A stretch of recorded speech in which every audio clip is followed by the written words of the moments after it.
नमस्कार बंधुरा आमिष पेले निरामिष परिवारे आपनादेर सबाइके स्वागत जानिए आबार एकटा नतून रेसिपि निये हाजिर हये गेलाम। मुचमुचे पालং शाकेर पकोड़ा बा बड़ा। এই রেসিপিটা একবার যদি বানান দেখবেন বারবার বানাতে ইচ্ছা করবে। আর আমি যেভাবে বানাচ্ছি এই পকোড়াগুলো 1 থেকে 1.5 ঘন্টা এই রকমই মুচমুচে আর খাস্তা থাকবে। এর জন্য এক আঁটি পালং শাক নিয়ে নিয়েছি। পালং শাকগুলো খুব ভালো করে ধুয়ে নিয়ে পেছনের শেকড় কেটে বাদ দিয়ে আর ধুলো নোংরা অনেক সময় পচা পাতা থাকে পরিষ্কার করে বেছে নিয়ে বারবার করে 3-4 বার করে ধুয়ে নিয়ে তারপর এর মধ্যে একটা বিশেষ মশলা মাখিয়ে নেব। আর এই একটা ব্যাটার বানাবো, সেই ব্যাটারের মধ্যে একটা বিশেষ জিনিস আমি ব্যাটারটার মধ্যে দেব। সেজন্য আপনারা প্রথম থেকে শেষ অবধি অবশ্যই দেখবেন। আর পালং শাকগুলো একটু দেখে নেবেন, যে পালং শাকগুলো একটু সরু সরু হয় আর শেকড়গুলো খুব সরু সরু, পাতাগুলো একটু ছোট ছোট হয়, সেই পালং শাকগুলো নেবেন। সেগুলো দেশি পালং শাক হয়, সেগুলো খেতেও সুস্বাদু হয় আর সেই শাকেরই এই পকোড়াগুলো খেতে বেশি টেস্টি হয়। এগুলো দেশি পালং শাক। এই পালং শাকটা আমি হাফ আঁটি মতো নিয়েছি, ভালো করে ধুয়ে নিয়েছি বারবার। এর মধ্যে অনেক রকম ধুলো কাদা ময়লা থাকে, সেগুলো বারবার ধুয়ে নিতে হবে। ভালো করে ধুয়ে নিয়ে তারপরে আমি এর মধ্যে বেশ কিছু মশলা মাখিয়ে নেব। আমি ধুয়ে নিয়েছি 3-4 বার, তাও কত নোংরা দেখুন। ভালো করে ধুয়ে নিয়ে তারপরে জল ঝরিয়ে নিয়ে একটা প্লেটের মধ্যে নিয়ে নেব। প্লেটের মধ্যে নিয়ে আমি একে একে মশলাগুলো মাখিয়ে প্রথমে রেখে দেব। প্রথমে দিলাম হলুদ বাটা, সামান্য একটু চিনি দিলাম, 1 চামচের মতন কাঁচা লঙ্কা দিয়ে দিয়েছি বাটা, 1 থেকে 1.5 চামচ দিলাম আদার রস। আদাটা একটু জল দিয়ে ভালো করে বেটে নিয়েছিলাম, তার রস দিয়েছি। সামান্য একটু হিং দিলাম, সামান্য একটু লবণ দিলাম। পালং শাকে বেশি লবণ খায় না, আপনারা চেষ্টা করবেন লবণটা একটু কমই দেওয়ার। পালং শাক একটু নোনতাই হয়, বেশি লবণ দিলে পালং শাকটা লবণ লবণ মতন হয়ে যাবে। ভালো করে মাখিয়ে দিয়ে 10 মিনিট মতন রেখে দেব। তারপর একটা ব্যাটার বানিয়ে নেব। একটা বিশেষ জিনিস এই ব্যাটারে দেব, সেটা হচ্ছে এই সেদ্ধ করে রাখা আলু। এখানে আমি ছোট সাইজের 4-5টা আলু নিয়ে নিয়েছি সেদ্ধ করে। সেই আলুগুলো ভালো করে খোসা ছাড়িয়ে নেব, নিয়ে এটা মিক্সচার গ্রাইন্ডারে বড় বাটিটায় ভালো করে বেটে নেব। এই পেস্টটা অবশ্যই দেবেন। এই পেস্টটা যদি আপনারা ব্যাটারের মধ্যে দিয়ে দেন তাহলে দেখবেন ব্যাটারটা খুব ভালো মুচমুচে আর খাস্তা হবে। আর এই ব্যাটারে যে কোনো জিনিসই ভাজলে খুব ভালো হবে। একটা বড় বাটিতে 1 বাটি মতন নিলাম বেসন, সেই বাটির হাফ বাটি নিলাম চালের গুঁড়ো, সামান্য একটু হলুদ বাটা নিলাম, সামান্য একটু আদা বাটা, একটু হিং, গোলমরিচ নিলাম 1 চামচের মতন, হাফ চামচের মতন নিলাম কাশ্মীরি লঙ্কা গুঁড়ো, এবার সামান্য লবণ নিলাম যেহেতু আগে পালং শাকে মাখানো আছে, আর সামান্য একটু খাবার সোডা দিয়ে দিলাম। দিয়ে খুব ভালো করে ব্যাটারটা মাখিয়ে নিতে হবে। এটা ভালো করে মাথায় রেখে দেবেন যে 1 বাটির একটু কম যদি বেসন দেন তার মধ্যে হাফ বাটি অবশ্যই চালের গুঁড়ো দিতে হবে। এইভাবে অল্প অল্প জল দিয়ে প্রথমে একটা ঘন ব্যাটার বানিয়ে নেব। তারপরে এর মধ্যে আমি যে আলুর পেস্টটা করে রেখেছিলাম সেই পেস্ট করে রাখা আলুটা দেব।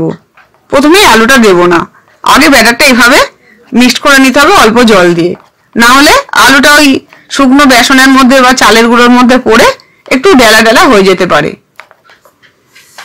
এইভাবে অল্প অল্প জল দিয়ে একটা খুব ভালো ঘন থকথকে ব্যাটার বানাতে হবে। আর এই পেস্টটার মধ্যে আলুর পেস্টটা অবশ্যই দেবেন এই ব্যাটারটার মধ্যে, তাহলে ব্যাটারটা অনেকক্ষণ অবধি মুচমুচে আর খাস্তা থাকবে আর খেতেও খুব ভালো হবে। এই ব্যাটারটার মধ্যে আপনারা যে কোনো সবজিও খুব পাতলা করে কেটে নিয়ে বা ফুলকপি একটু যদি খুব ভালো করে ভাপিয়ে নিয়ে এই ব্যাটারের মধ্যে চুবিয়ে ভাজেন তাহলেও টেস্টটা খুব ভালো হয়।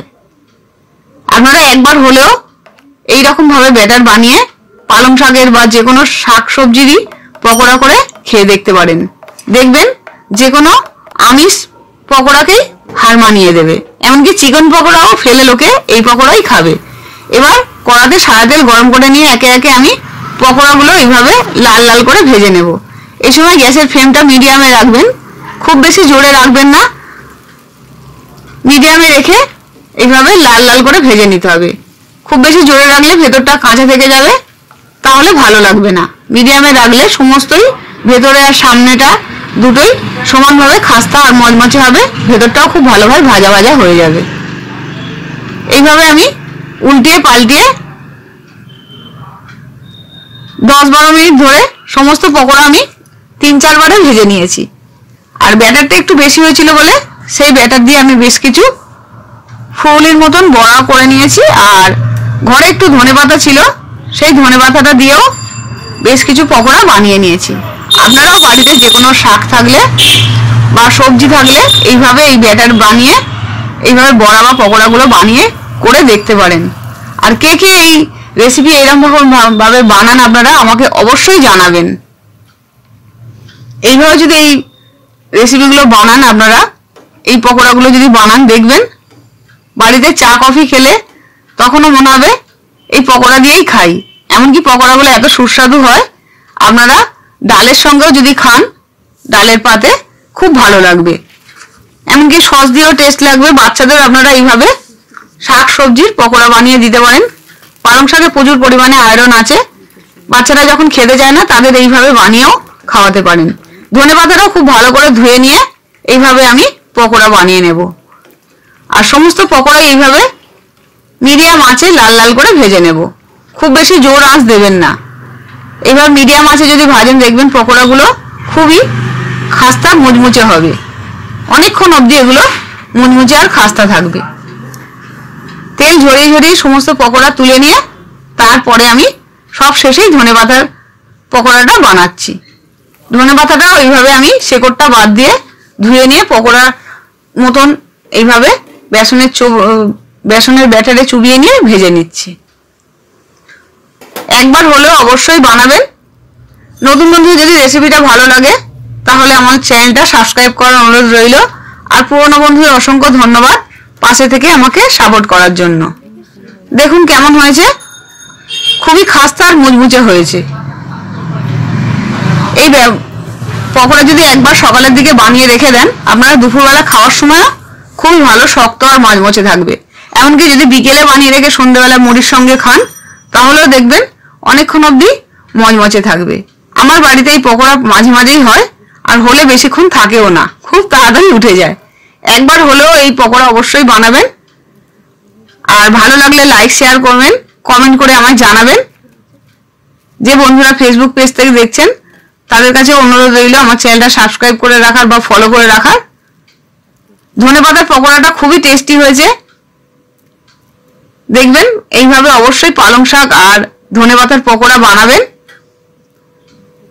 আর কোনোই আমিষ পকোড়া খেতে ইচ্ছা করবে না। দেখবেন বাজার থেকে শাক নিয়ে আসলেই এইরকম ভাবে আমার মতন পালং শাকের পকোড়া বানিয়ে খাবেন। আর যেহেতু শাকগুলো অনেকক্ষণ ধরে লবণ হলুদ দিয়ে মাখানো ছিল, খুবই নরমও হয়েছে। শাকগুলো কোনো প্রকার ভাপিয়েও নিতে হবে না। এইভাবে অবশ্যই বানাবেন। আবার ফিরে আসবে এরকম নতুন নতুন রেসিপি নিয়ে। আর আপনারা নতুন কি রেসিপি দেখতে চান সেটাও অবশ্যই জানাবেন। সুস্থ থাকবেন, ভালো থাকবেন। বড়দিনের অজস্র শুভেচ্ছা জানিয়ে আর নতুন বছরের অগ্রিম শুভেচ্ছা প্রীতি ভালোবাসা জানিয়ে আজকের রেসিপি শেষ করলাম।